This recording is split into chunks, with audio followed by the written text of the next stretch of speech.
As I sat down to put together this message, I knew what I wanted to say, I knew what needed to be said, and I knew what I wanted you to learn. What I didn't know was how to start. Should I lightly tell you to just skip opening your statements this quarter? We both know what they're going to look like.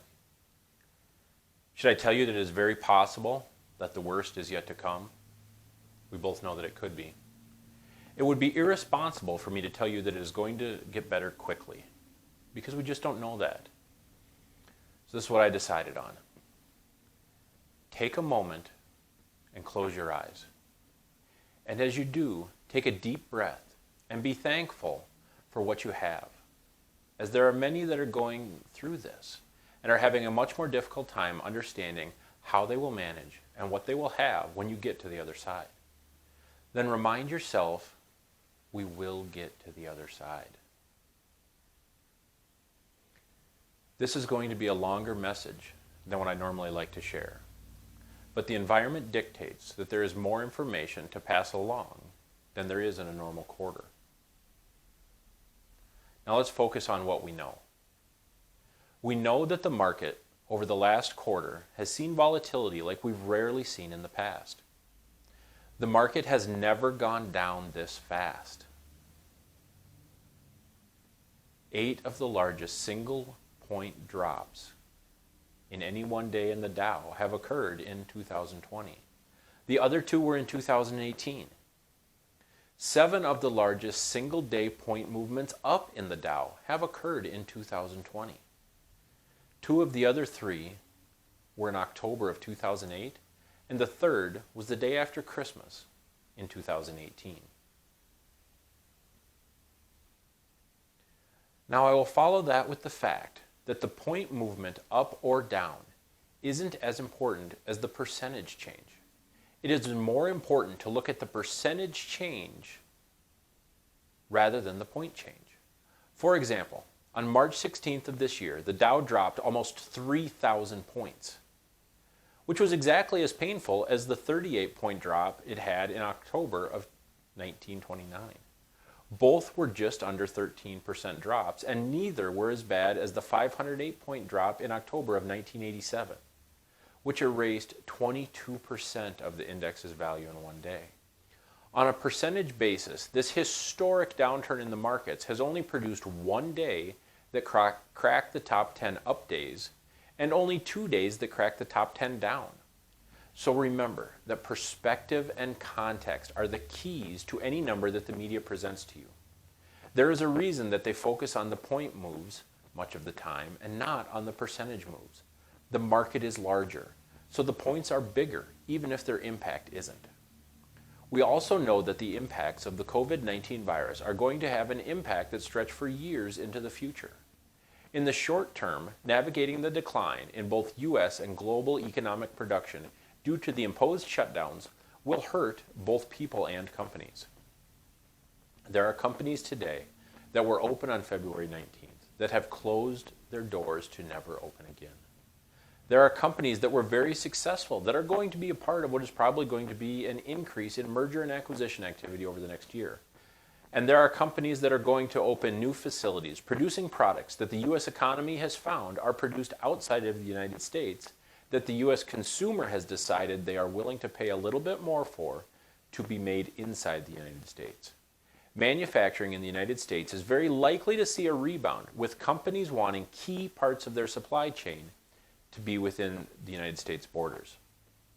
In the mid to long term, you are probably going to see an increased focus on the ability of the CDC and the FDA to more rapidly adjust and respond to approval changes, as well as the U.S. healthcare industry to create plans and procedures to rapidly stand up and stand down their treatment volume.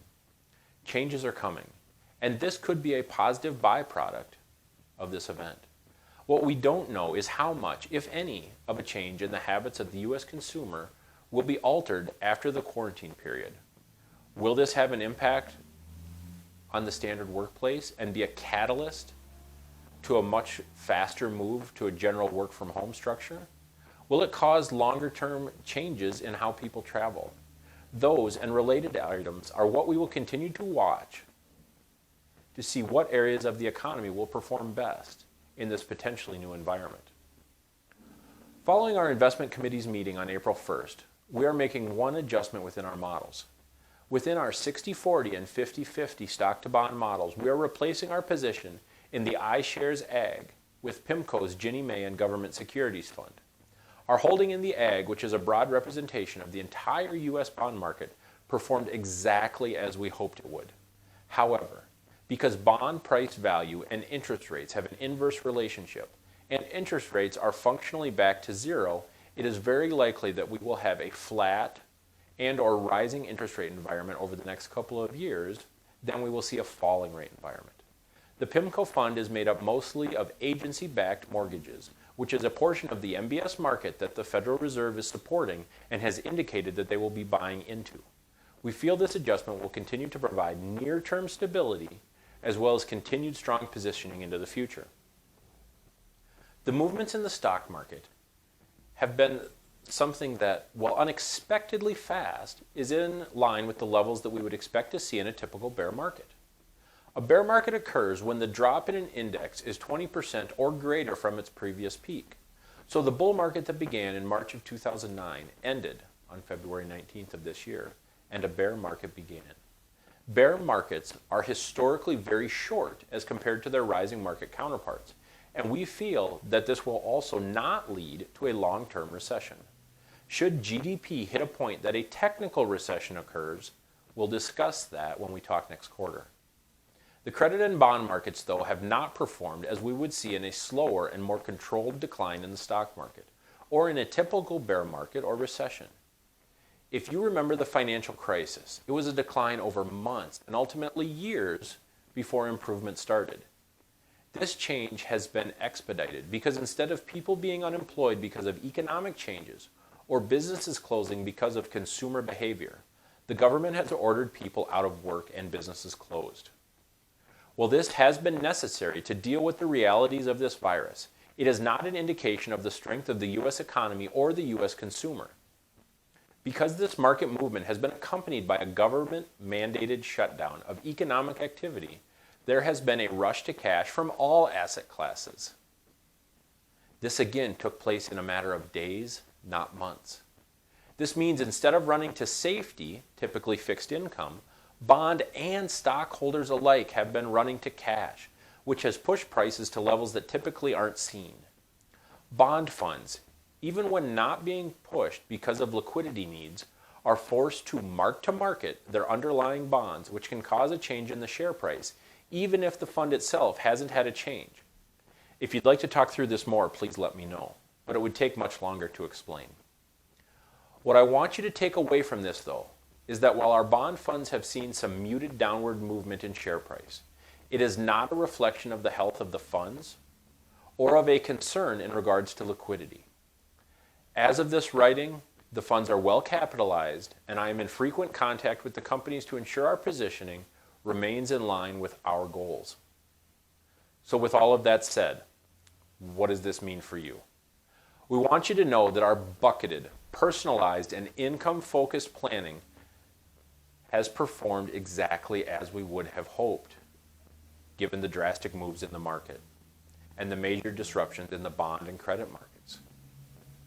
We have been saying for several years that there would be a revision in the market, and that would probably be in the 30 to 35% range, and that having a comprehensive plan in place would allow your portfolio to work through that change without deviation from your long-term goals and short-term plans.